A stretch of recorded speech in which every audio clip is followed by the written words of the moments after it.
हाँ तो प्यारे बच्चों, आप सब लोगों का YouTube चैनल रामबाण क्लासेस बाय मनोज सर पर स्वागत है। आज हम लोग पढ़ाई के क्रम में आगे एक फिजिक्स के टॉपिक पर चर्चा करेंगे जो कि क्लास 11 के लिए महत्वपूर्ण है, जो उनके सिलेबस में है। साथ साथ जो 11 और 12 का जो कंपटीशन देते हैं उन परीक्षाओं में भी, चाहे आप आईआईटी, नीट, कोई भी एग्जाम देंगे उसमें ऐसे क्वेश्चंस आते रहते हैं। आज उसी टॉपिक पर हम लोग चर्चा करेंगे, जिस टॉपिक का नाम है कि हम लोग प्रतिशत त्रुटि कैसे निकालेंगे, प्रतिशत त्रुटि की गणना कैसे करेंगे, जिसको इंग्लिश में हम लोग परसेंटेज एरर बोलते हैं। त्रुटि की गणना कैसे करेंगे, ये आज हम लोग अध्ययन करेंगे बच्चे। कि प्रतिशत कोई भी मापते हैं। सपोज करिए अगर हम स्केल से किसी रेखा की लंबाई को मापते हैं तो हम ये कहते हैं कि इस रेखा की लंबाई 2.1 सेंटीमीटर है। अगर कोई कहे कि हमने स्केल से इसकी लंबाई 2.12 सेंटीमीटर मापा, तो वह व्यक्ति, वह विद्यार्थी गलत कह रहा है, क्योंकि मीटर स्केल से केवल दशमलव के एक स्थान तक ही मापा जा सकता है, और वह माप जो कम से कम मापी जाती है उसे लीस्ट काउंट या अल्पतमांक कहते हैं। तो कहने का अर्थ यह है बच्चे कि उसी के आधार पर, चाहे बर्नियर कैलिपर्स हो, स्क्रू गेज हो, पेचमापी हो, इनके अलग अलग लिस्ट काउंट होते हैं। जब अलग अलग लिस्ट काउंट होते हैं तो गलती करना मानव का स्वभाव है। कोई भी मापते हैं तो उसमें गलती हो ही जाती है। उसी गलती को दूर करने के लिए एक विधि अपनाई गई जिससे परसेंटेज त्रुटि या परसेंटेज एरर कहते हैं। सपोज करिए कोई भी एक भौतिक राशि है, हमने ले लिया y, एक physical quantity y is equal to a cube b upon c square. Suppose करिए हमने ऐसी एक राशि लिया y जो कि a, b और c पर निर्भर करती है। यह एक ऐसी फिजिकल क्वांटिटी है जो स्मॉल a, b, c पर डिपेंडेंट है।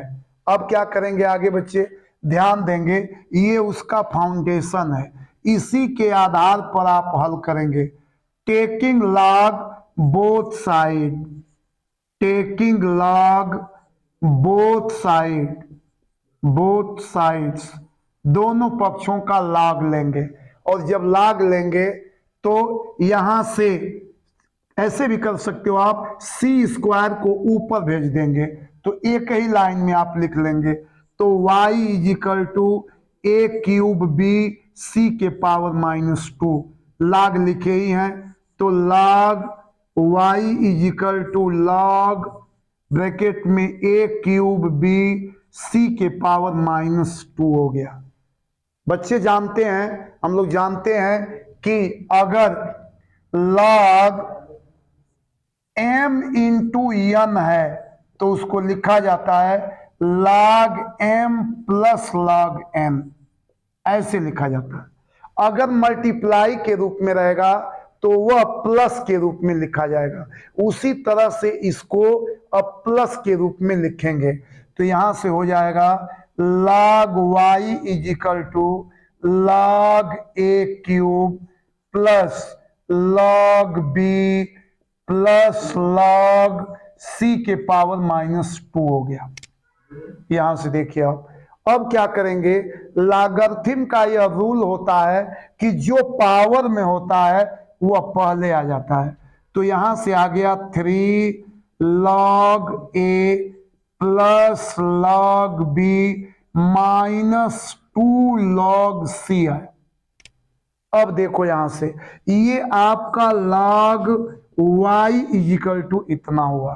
अब क्या करेंगे कि दोनों साइड्स का पार्शियल डिफरेंशिएशन करेंगे, और जब पार्शियल डिफरेंशिएशन करेंगे जिसको हम लोग आंशिक अवकलन कहते हैं, आंशिक अवकलन कहते हैं बच्चे।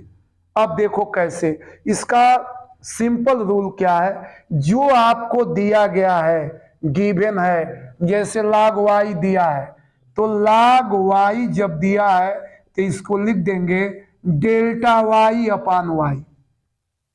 सपोज करिए आप, हमने इसको लिख दिया डेल्टा y अपान y, तो वैसे ही सबको लिखेंगे यहां से। तो देखिए आप, log y का हो गया delta y upon y is equal to 3 delta a upon a plus delta b upon b minus 2 delta c upon c।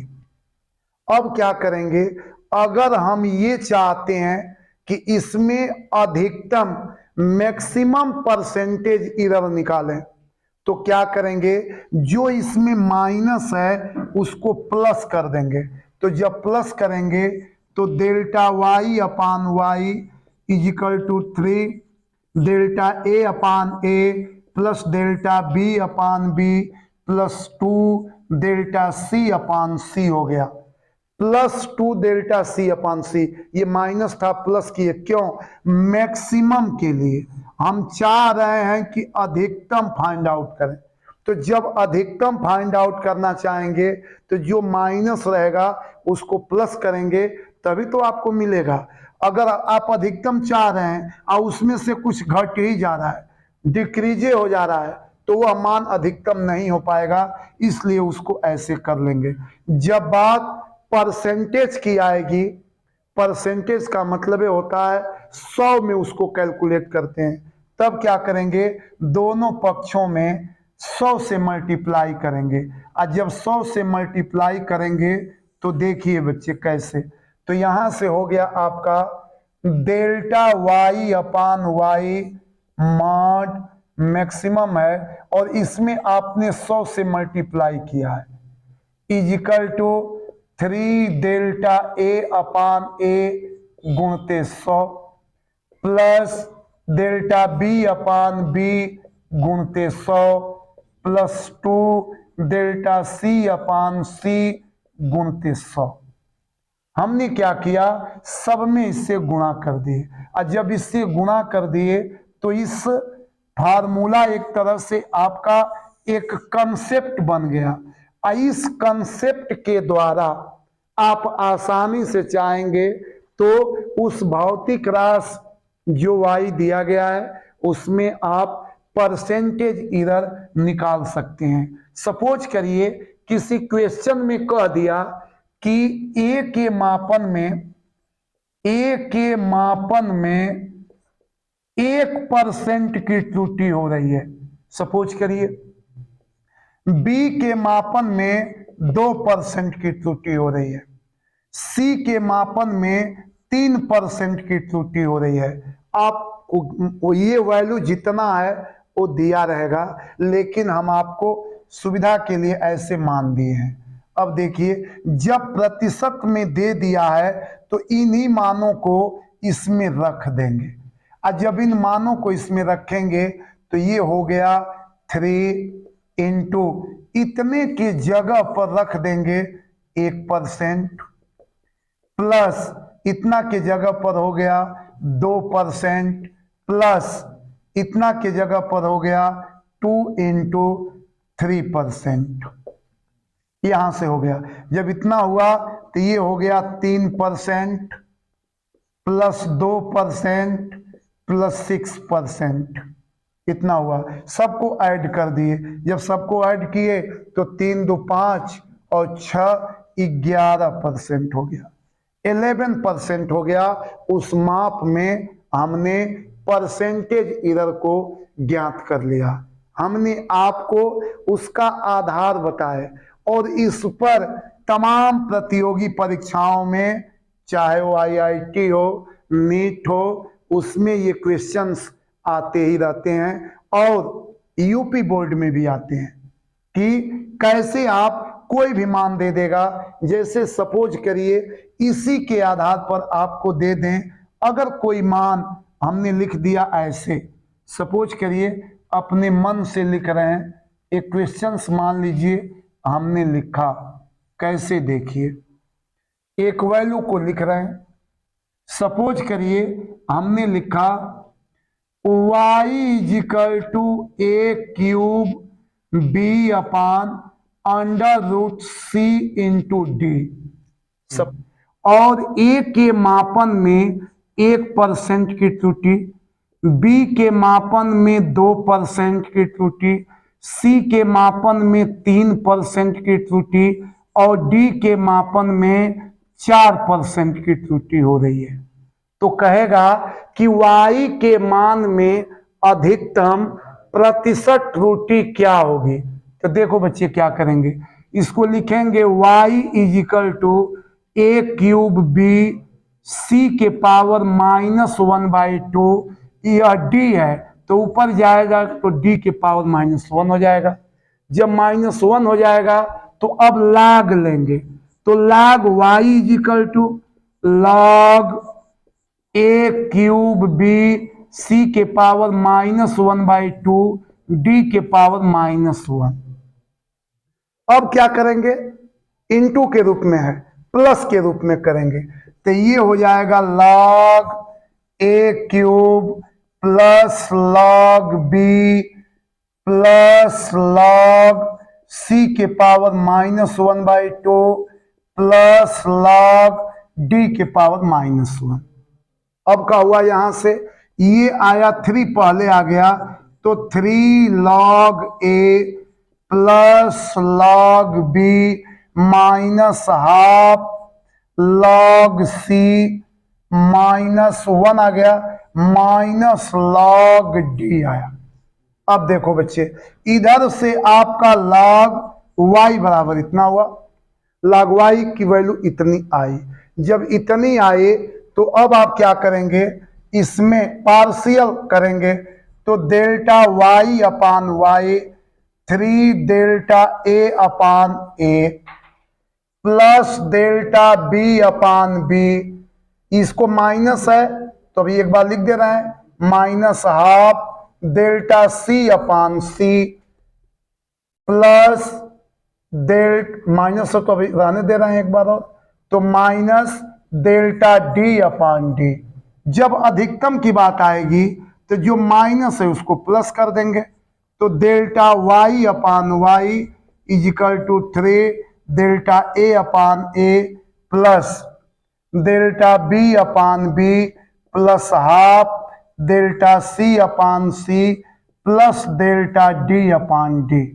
सब में क्या करेंगे, 100 से गुणा कर देंगे, तो जब 100 से गुणा कर देंगे तो delta y upon y into 100 maximum हो गया, मैक्स हो गया बच्चे, is equal to 3 delta a upon a into 100 plus delta b upon b into 100 plus ½ delta c upon c into 100 plus delta d upon d into 100। इतना हो गया बच्चे। अब वैल्यू को केवल पुटअप कर दीजिए, सुविधा के लिए हम क्रम से मान दिए हैं, तो जब क्रम से मान दिए तो 3 गुणे 1% प्लस 2% प्लस ½ गुणते 3% प्लस डी में कितना कमी हो रही है बच्चे, तो 4%। देख लो आप यहां से, उसमें जो त्रुटि हो रही है, कमी का मतलब उसमें त्रुटि हो रही है। अब देखो यहां से, तो ये हो गया 3% प्लस 2%, 3 का आधा किए तो 1.5% प्लस 4%, सबको ऐड कर लो तो 3 2 5 4 9 1 10, तो 10.5% की त्रुटि होगी बच्चे। इस प्रकार आप आसानी के साथ मान को रखोगे। जितना भी वैल्यू परसेंटेज में इधर दिया रहेगा उसको रख करके लाग लेकर के आंशिक अवकलन करके आसानी के साथ हल कर लोगे। हम आशा करते हैं कि बच्चे इस बात को समझे होंगे, समझेंगे और इसको अपने कॉपी में नोट बना करके लिखेंगे। आप वीडियो को देखिए तो लिखिए भी, आवाज को सुनिए और लिखिए। तो शेष जो इससे आगे और भी जो आपको समस्या होगी उसको कमेंट करके बताइएगा, उस समस्या को हल कर दिया जाएगा। वीडियो देखने के लिए, सहयोग देने के लिए बहुत बहुत धन्यवाद।